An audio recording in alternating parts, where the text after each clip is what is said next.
Local politicians are getting ready for municipal elections, which, thanks to the pandemic, will look a little different this time around. For more, we're joined by Jim Nickel, returning officer for the Regina municipal and school board election on November 9th. Thanks for being here, Jim. My pleasure. So the call for nominations is open now. What do people need to do if they want to run for a position on city council or a school board in Regina? Well, the best thing to do for them to start is to check out our website, regina.ca/elections. It has extensive information on what any candidate would need to know.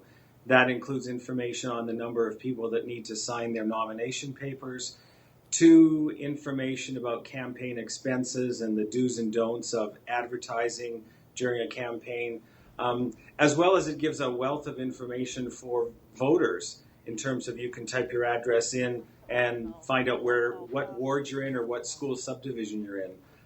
So that's really the best place to start, and our office is more than welcome to answer any questions that people may have, whether they are voters or whether they are prospective candidates. Well, one thing everyone is going to be having to deal with this time around is the pandemic, and what will be the biggest change that people will notice through this campaign? Well, in terms of the campaign for candidates, I expect that there will be minimal, if perhaps no, door-to-door canvassing. I mean, I think we have seen it in other elections that are going on across the country that the pandemic has changed the notion of door-to-door canvassing for voter support or even large gatherings. With respect to our operations, we're going to see quite a difference at polling locations. People will be encouraged very strongly to wear masks. There'll be hand sanitizers both at the entrance and the exit of polling stations.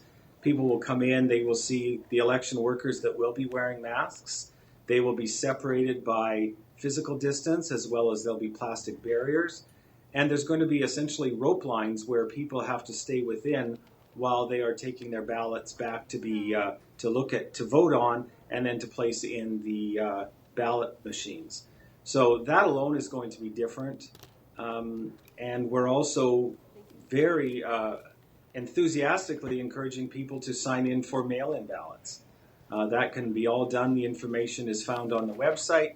People can apply for a mail-in ballot from the comfort of their home, send in their application, and if they've met the criteria, they will be mailed a ballot to fill out and submit to us before 8 o'clock on election day.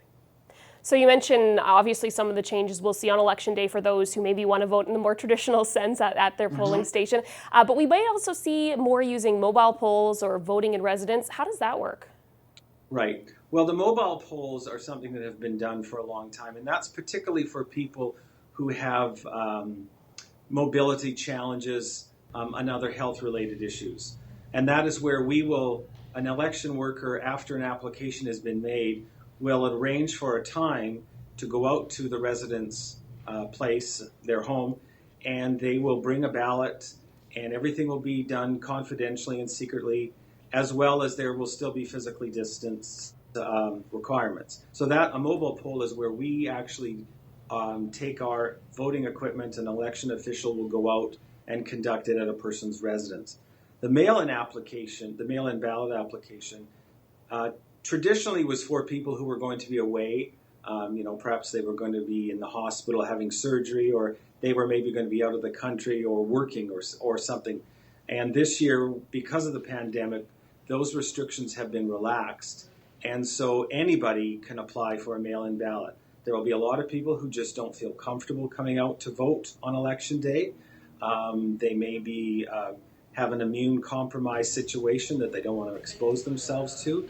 So again, that is all done through applications on the website or by calling our office. And the materials will be sent to people later in October once the nominations close. And then they will have perhaps 2.5 or 3 weeks to ensure that the ballots are received by our office by 8 o'clock on election night. All right, so lots of options for those getting out and voting in Regina. Thank you so much for your time today, Jim. Thank you very much.